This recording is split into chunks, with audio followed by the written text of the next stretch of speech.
तो सबसे पहले मैंने अपना पुराना पेपर जो है वो मेरे पास HP का स्कैनर है, इसको मैंने ओपन किया और इसमें मैंने पेपर रखा और इसको मैंने क्लोज किया। तो अब मैं इसको डबल क्लिक करके इसका जो HP का मेरे पास सॉफ्टवेयर है इसको मैंने डबल क्लिक किया तो ये ओपन हो गया। अब मैंने इसको JPG में मैंने स्कैन किया और ये थोड़ी देर बाद ये स्कैन हो गया मेरा पेपर। तो अब मैं इसको किसी एक जगह मैं इसको सेव कर लेता हूँ। मैंने डेस्कटॉप पे इसको सेव कर लिया है स्कैन डॉक्यूमेंट्स के नाम से। तो MS वर्ल्ड की फ़ाइल मैंने ओपन की तो इसको मैं अभी मिनिमाइज़ करता हूँ। तो जो मैंने स्कैन किया हुआ था डॉक्यूमेंट उसको मैं कॉपी करता हूँ, यहाँ से कंट्रोल से इसे कॉपी मैंने किया और ये मैं इधर आके पेस्ट कर लेता हूँ। पेस्ट मैंने किया तो ये आप देख सकते हैं कि कितना गंदा, इसकी हालत कितनी ख़राब है। तो इसको मैंने, इसकी जो कंटेंट है इसको मैंने डार्क करना है। तो ये जो इसकी शेडिंग आ रही है वो मैंने इसको ख़त्म करना है। तो ये अब मैं क्या करता हूँ कि इधर मैं इस पे ऊपर क्लिक करता हूँ तो ये फॉर्मेट का ऑप्शन आपके सामने आ गया। तो अब मैं साइड पे क्लिक करूँगा तो ये फॉर्मेट का ऑप्शन ख़त्म हो जाएगा।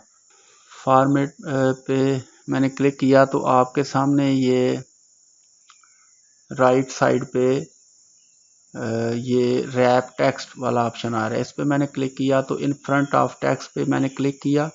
तो इसको अब मैं अपने जो मेरा इमेज है इसको मैं मूव कर सकता हूँ ऊपर नीचे आगे पीछे जिधर भी मर्जी मैं इसको मूव कर सकता हूँ। तो अब मैं इसको क्रॉप करूँगा पहले। तो क्रॉप पे मैंने क्लिक किया तो ये मैं ऊपर से मैंने क्रॉप किया और ये लेफ़्ट साइड से भी मैंने थोड़ा सा क्रॉप किया। जो मेरा फालतू हिस्सा है ना पेज का वो मैं इसको क्रॉप कर लेता हूँ। तो ये मेरा जितना जो कंटेंट वाला हिस्सा है ना वो अब रह गया।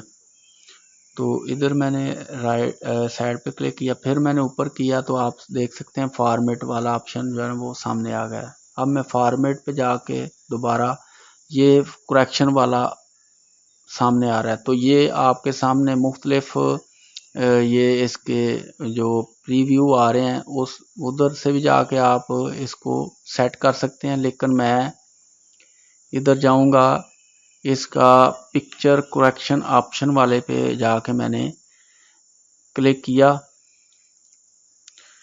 पिक्चर करेक्शन ऑप्शन पे मैंने क्लिक किया तो आपके सामने एक नई विंडो ओपन हो गई है। शार्पन वाला ऑप्शन आ रहा है तो इसको मैं इंक्रीज करूँगा तो ये जो मेरा कंटेंट है ना ये डार्क होता जाएगा। ये आप देख सकते हैं मैं इसको इंक्रीज कर रहा हूँ तो ये डार्क होता जा रहा है। तो अब मैं इसको डिक्रीज करूँगा तो ये डार्कनेस जो है वो कम होती जाएगी, ये कंटेंट की डार्कनेस। तो ये मैं इसको डिक्रीज कर रहा हूँ। आप देख सकते हैं कि आपके सामने ये कंटेंट जो है उसकी वो डार्कनेस जो वो कम होती जा रही है। तो अब मैं इसको दोबारा इंक्रीज करता हूँ। इंक्रीज मैंने किया तो फिर ये दोबारा ये कंटेंट की डार्कनेस जो है वो बढ़ती जा रही है। तो इसको मैं ये ड्रा करके भी मैं इसको बढ़ा सकता हूँ माउस से। ये मैं 100 तक ले गया हूँ। तो ये देखें आपके सामने इसकी जो कंटेंट की डार्कनेस है वो कितनी बढ़ गई। अब मैं इसको 95 कर लेता हूँ। तो ये नीचे जो ब्राइटनेस है इसको भी आप कम या ज़्यादा कर सकते हैं। इसको मैं आपके सामने ये इंक्रीज कर रहा हूँ तो ये देखें जो आपको पीछे वो कंटेंट के अलावा जो था वो गंदा गंदा वो ख़त्म हो रहा है। वो कम हो गया। तो ये कंट्रास्ट भी आप कर सकते हैं, इसको भी आप इंक्रीज और डिक्रीज कर सकते हैं। अगर आप इसको ज़्यादा करेंगे तो ये आपका जो कंटेंट है वो मध्यम होता जाएगा। तो मैं इसको अपने हिसाब से एडजस्ट कर लेता हूँ। ये इसको भी मैं ड्रा करके भी कम या ज़्यादा कर सकता हूँ। तो ये 94 पे मैं लेके गया तो ये इसकी जो है वो ज़्यादा मध्यम हो गया था इसका कंटेंट। तो इसको मैं ये बिल्कुल मैं -100 पे लेके जाता हूँ तो ये वो आपके सामने बिल्कुल जब वो गायब हो गया। तो इसको मैं अपने हिसाब से जितना मर्जी मैं इसको एडजस्ट कर सकता हूँ। ये देखें मैंने ब्राइटनेस को मैंने कम किया तो ये काला हो गया, और अब मैं इसको इंक्रीज करता हूँ तो ये वाइट होता जा रहा है। तो इस तरह से आप जो है वो किसी बिल्कुल नकारा कागज़ को भी आप नया करके प्रिंट कर सकते हैं MS वर्ड में। ये जो आपके सामने मैंने आपको करके दिखाया है, ये मैंने 66 पे मैंने ब्राइटनेस को कर लिया। तो अब मैं इसको ये रैप टेक्स्ट पे जाके मैंने इन फ्रंट ऑफ टेक्स्ट पे मैंने क्लिक किया। तो अब मैं इसको ऊपर नीचे जो है वो करके मैं इसको मैं एडजस्ट कर लेता हूँ अपने पेज के हिसाब से। ये मैंने नीचे से ड्रा किया, तो अब मैं इसको अपनी मर्ज़ी से पेज पे सेट कर सकता हूँ।